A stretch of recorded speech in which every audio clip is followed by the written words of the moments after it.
Hey everybody. So, I just got back from what you might call a rather somber moment.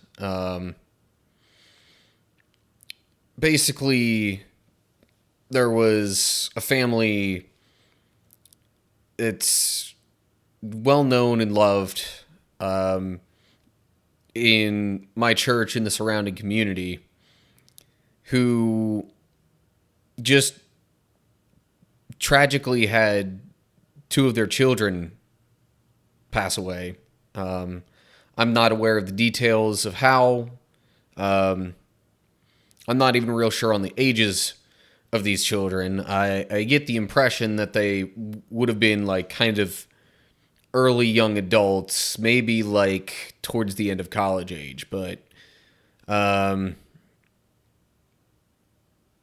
in any case, the loss is still tragic and unexpected, to say the least. So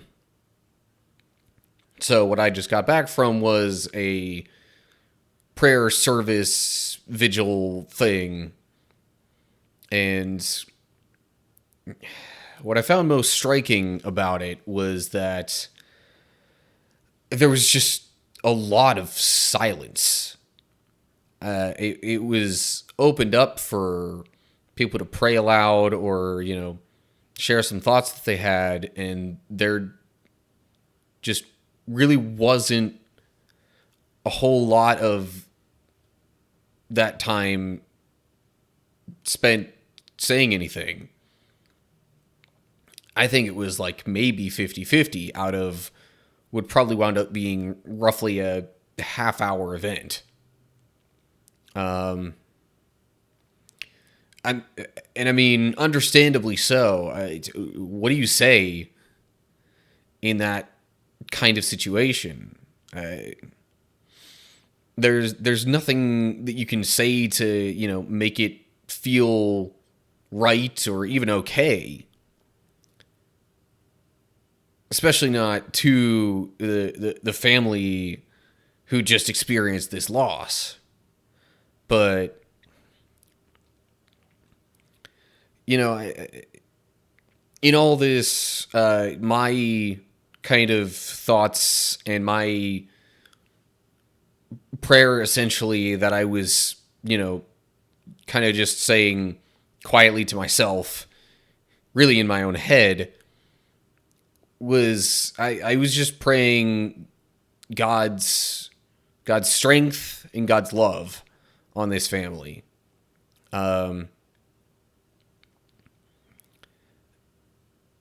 God's love so that they would know, that God does still love them, that this isn't something that happened as like any kind of punishment or, you know, anything to do with them being in poor standing with God or anything like that. That's not like there might be some things in life that happen because of that, but this isn't necessarily one of those.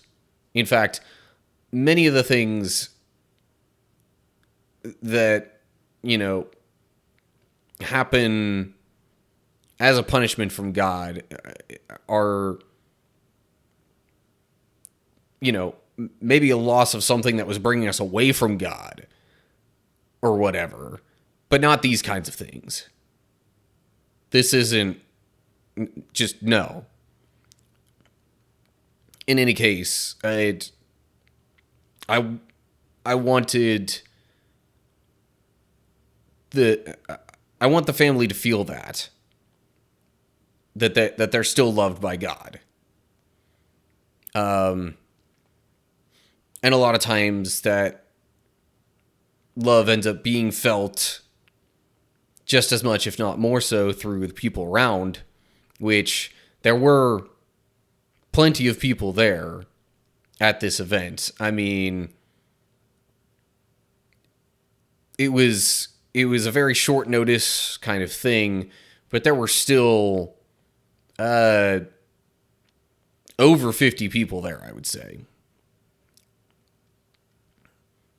But in any case, moving on from that point, the reason I, you know, wanted to pray for God's strength on them was just because, I mean, not that I know from personal experience so much.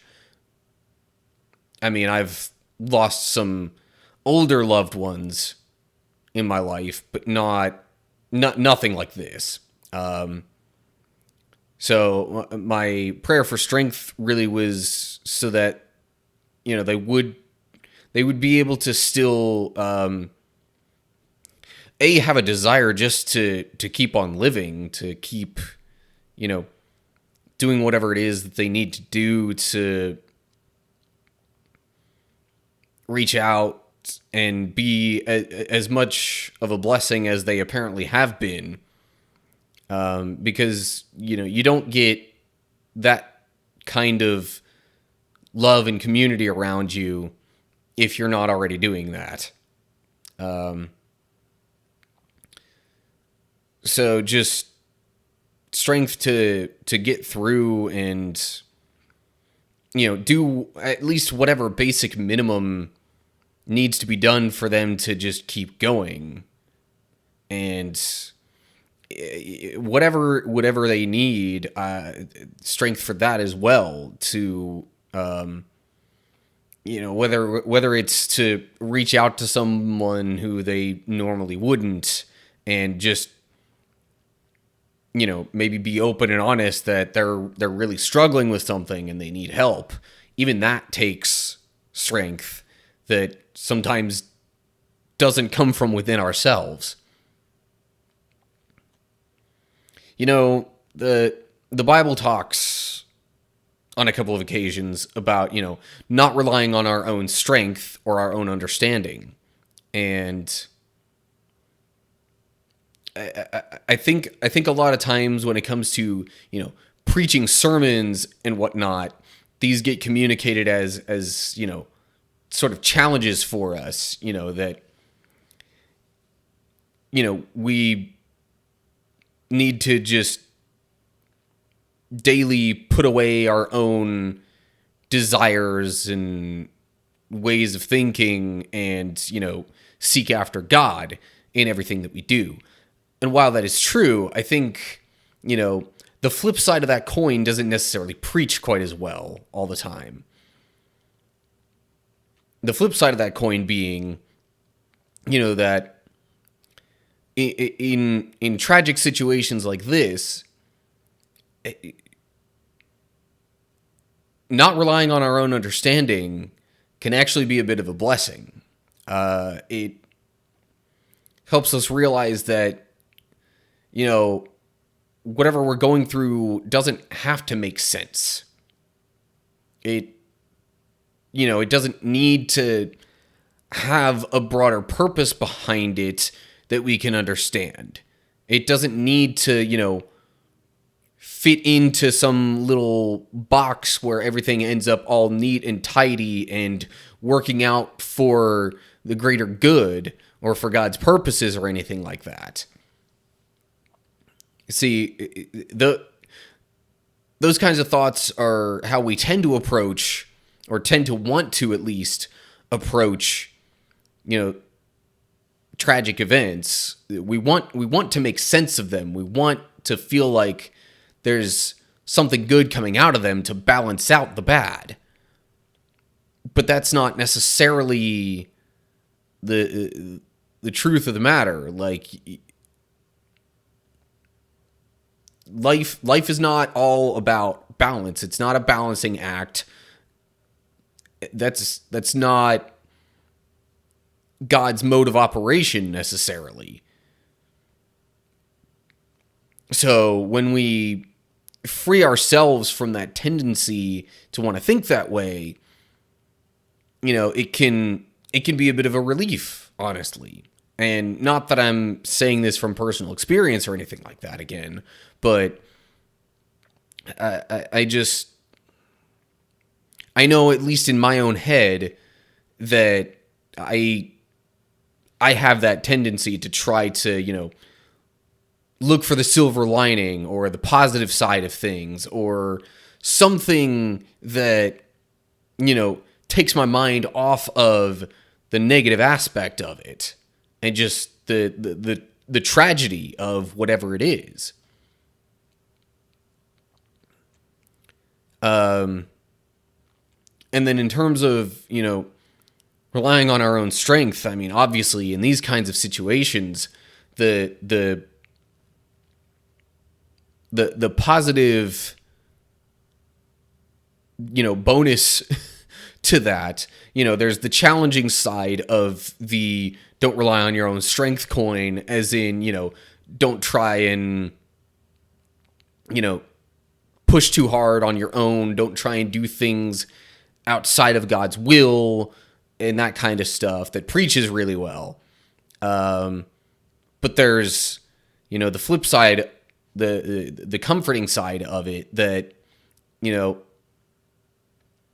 when you really don't feel like you have the strength to go on or to do, the basic things that ultimately need to be done whether we like it or not, because life doesn't stop. Just because our world has seemingly stopped, that doesn't mean life around us has stopped. The power company's not going to necessarily stop charging us for whatever we're using, things of that sort. And, having the strength to just even manage the basic things that still happen around us, it can be difficult, even at times insurmountable in times like these, shortly after tragic situations like this. And that's when it can be a comfort to have God's strength instead of just your own. I've heard plenty of stories from people going through their own tragic situations that, there were days when they really don't know how they got through, aside from God's grace and God's strength. So, really, that's kind of the general gist of what was on my mind after, going to this prayer event. And I don't know if anybody, needs to hear this per se. I'm just being upfront and being real on, what was going through my mind. And if any of these words that I've just said are helpful, then it's worth saying, it's worth putting out there. Because ultimately, a lot of times, the help that we seek from God in these situations seems to come more directly through people in our lives. Oftentimes people directly around us, but even sometimes from unexpected places, like some random guy on the internet that you don't even know that put out a YouTube video talking about loss and trying to find comfort in times of trouble. There are countless times.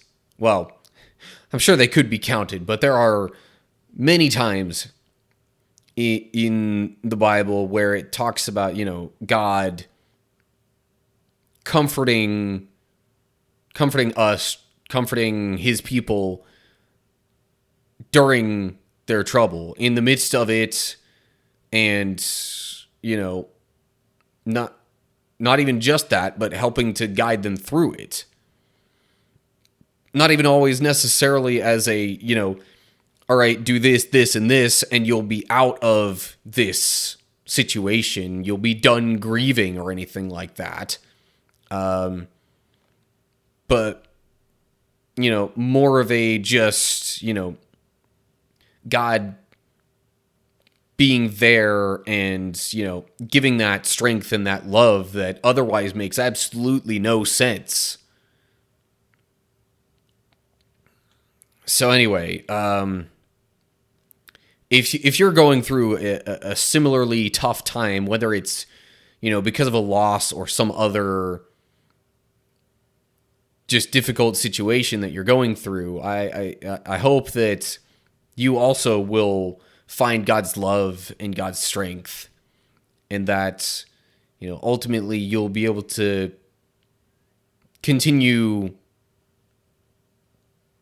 going through your life, and that you would ultimately in some way be a blessing, not necessarily because of this. You know, we don't always need to turn tragedy into a positive like that, but the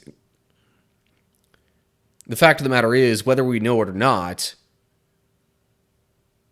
all of us are loved and cared for in some way, and that's how we can be blessings to those around us. Some of us it's less apparent, but I just want you all who are watching this to know that and feel that that you're not a waste of space, that you're still loved by God, whatever is going on in your life.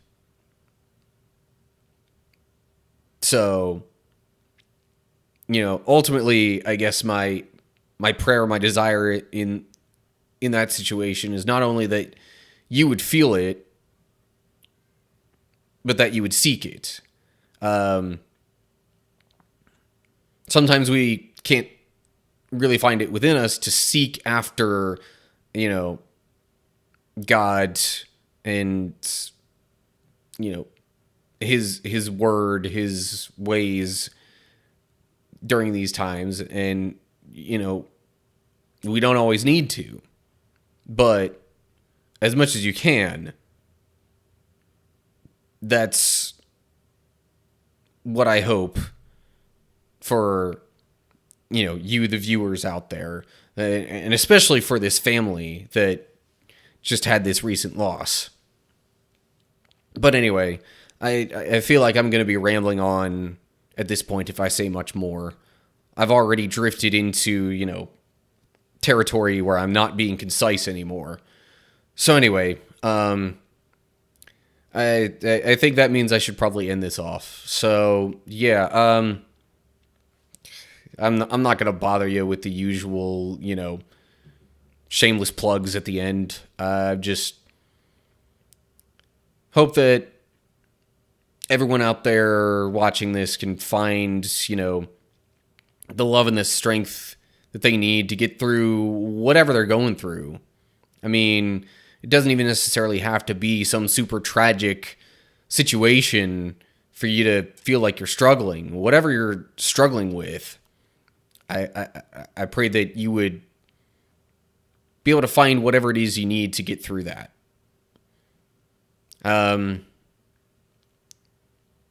And if that's you, I hope that next time around, next time you happen to swing on by my channel, that you'll be doing a little better. But whatever your situation's like, hopefully I'll see you for another video. Whatever the case is, till next time, take care of yourselves.